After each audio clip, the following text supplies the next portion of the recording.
This, as has been all the way through, is very interactive, and I would appreciate it if you're not happy with what I'm going to say to tell me now and don't save it for later. I guarantee I will get back on topic, so you won't push me off, and I'd much rather argue with you than just say what I'm going to say, because the arguing is really the most fun. What this whole course has come down to, and Darrell alluded to this, and Joe was the classic, this is what we know about back pain lecture, that's the way this whole thing has been structured. What Darrell said was, we're going to change the way in which you assess your backs. We're going to give you an alternative to ordering an MRI. We're going to give you something that your patients can use, that you can use, that will change the way you think about back pain. That's just a modest goal. All we want to do in one weekend is change your entire medical practice. I mean, so why not? The problems we face with spine are many. Everybody's got it. You've seen the numbers. Joe talked to you about the incidence, which is enormous. The pathologies are everywhere. I'm going to run through that again just to show you how bad it all gets. And then I want to come back and talk about a different approach to dealing with this problem. Now, this requires, at least in the early going, a suspension of your medical brain. I mean, I have fought this fight with physios and chiropractors and medical doctors, and I can tell you that this is not what you were taught in school. The problem is what you were taught in school doesn't work. If it did, we wouldn't have this problem. We wouldn't be, those of us that are spine surgeons, wouldn't be overwhelmed with the referrals. You guys, and Darrell made this point very clearly, know an awful lot about a lot of things that we don't. And so what I want to do for you is give you something simple, something easy to remember, and something that's very practical. This is not a question of loading you up with a whole bunch of new stuff. This is about knowing what you do now and changing it to make it more effective. There's some very basic questions. You don't have to push on the keypad. This is a simple question. Why do they see us? What is it that people want? When they come to see their family doctor, they've got a sore back, they show up in your office. What do they want?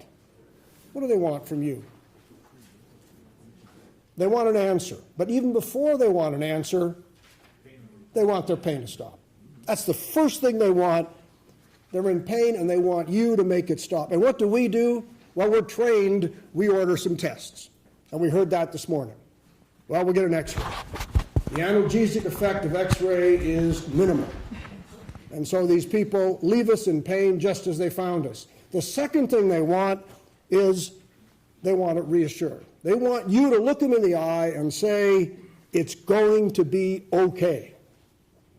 And what do they hear from us? Well, you know, the differential diagnosis of back pain is very complicated. It could be an aortic aneurysm. It could be prostatic cancer. It could be almost anything, and my God, I have no idea. And they leave us again, very dissatisfied. And they go to see the alternative healthcare provider that's selling some magic treatment, who tells them that he can cure or she can cure all back pain. The third thing they want from us is they want information. They want to know what's going to happen. Isn't that the question? Doctor, will I ever play the piano again? And the question, of course, is, did you play it before? That's the standard. The point being that there is a lot we can do for these people. And we get mired, we get bogged down by the fact that we're doctors or chiropractors or physios, and we've been trained to make a diagnosis, to get the differential, to do all those things that good practice does, and it doesn't work for back pain. What you've heard this morning, particularly from Joe's classic example of things that can happen, constitute, in all he said except one, minor trauma, less than 8% of back pain. Now think about that. Better than 90% of all the backs you will see in your practice are simple, mechanical, non-threatening problems. 90%. And what do we learn? Well, I'll show you what we learn. we learned the differential diagnosis. This is out of John Noseworthy's textbook. It's a big 2-volume neurologic textbook. I don't want to criticize Daryl and Joe, but you guys really didn't get the differential right. I need to correct this now. So start writing because we've got a bit of a ways to go. All right? We're going to look at the structural mechanical problems. We're going to add spondylolysis, which really doesn't mean anything. We're going to add spondylolisthesis, and there are many types of that, so you want to be sure to differentiate those. Oh, here's a few more. Then we want to look at the spinal stenosis group, and we have to talk a little bit about that. And then, of course, we mentioned facet arthritis. Good for you. That's right in the differential. And, of course, there's then scoliosis, and there's a couple of kinds of scoliosis as well. Are you getting this all down? Because this is what, when your patient says, my back hurts, you say, well, let me start at the top and just run through this with you. We've got ligament injuries, we've got paraspinal muscle sprains and strains, and my personal favorite, idiopathic, meaning I don't have a clue. Now, I'd love to tell you we're through, but we're not. We now have to move on into the traumatic causes, very important. We also have to talk, and Daryl did this, the neurologic causes, and there are many. We have to talk the neoplastic causes, memorize these because they're very important. We have to get all the infectious causes, don't forget those. We have the inflammatory causes. We've already talked about Reiter's and all the others. There's Reiter's syndrome, see, I didn't miss it. We've also got vascular problems, here we go again. We've also got hematologic problems. We've got endocrine, metabolic, and a few more of those. I'm sorry, those are only the causes that come from the back. Now, we have to talk about all the causes of back pain that aren't in your back at all, but make your back hurt. Okay, so here we go again. We have the respiratory causes. We have the gastrointestinal causes. We have the urinary causes. We have the cardiac causes. Did you know that subacute bacterial endocarditis causes back pain? It does. And I had a case. I actually had one. In 40 years of spine practice, I had one. What a useful differential this is. I'm so glad that I memorized this. Oh, we've got gynecological causes, don't forget those. We've got neurological, extraspinal causes. We've got musculoskeletal, the hip joint, as Daryl mentioned. And we've got the pain disorder group, which we're going to talk about tomorrow. That is the differential. And I'm sure that Noseworthy missed a couple. That is useless when you start to deal with your patient. Doctor, what's wrong with me? Well, let me just get out the big book and I'll show you. 90% of all those diagnoses in medical practice are here. 90% are one of these. So all that stuff I just had you memorize, you can now scrub out, and we can start again and say, well, it could be a degenerative disc, a herniated disc, stenosis, or my personal favorite, idiopathic. And half of that 90% are idiopathic, nonspecific.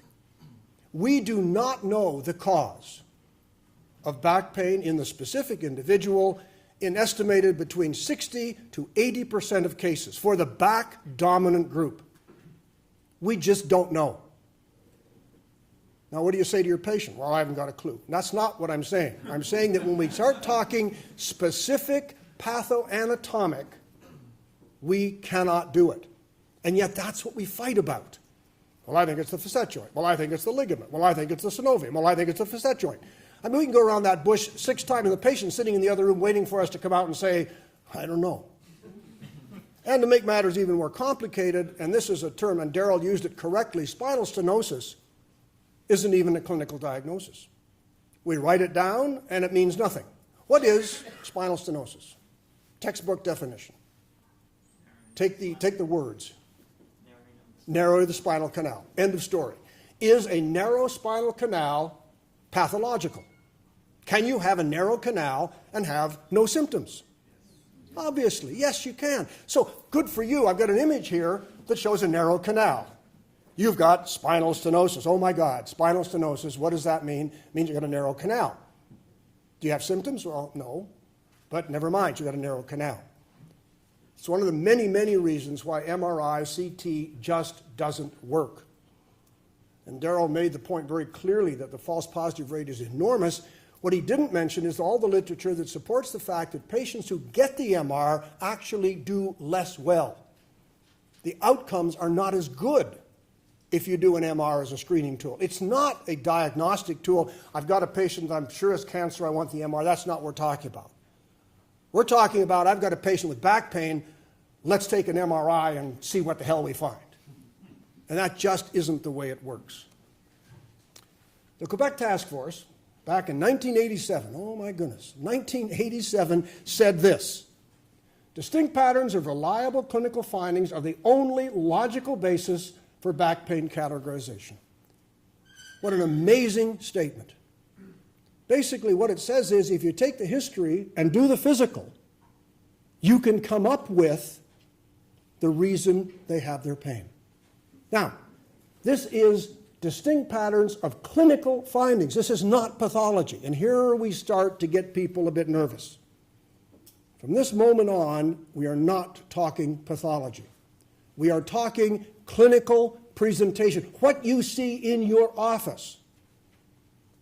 Medical students in Toronto, where I teach, love it because I'm the professor that hates pathology. They love coming to my lectures because I never ask them pathology questions. I ask them simple stuff. And I'm the only orthopedic guy here. There's 2 neurosurgeons and an orthopod, so I'm the dumb one. So I'm the one that asks the easy questions because I have limited capacity.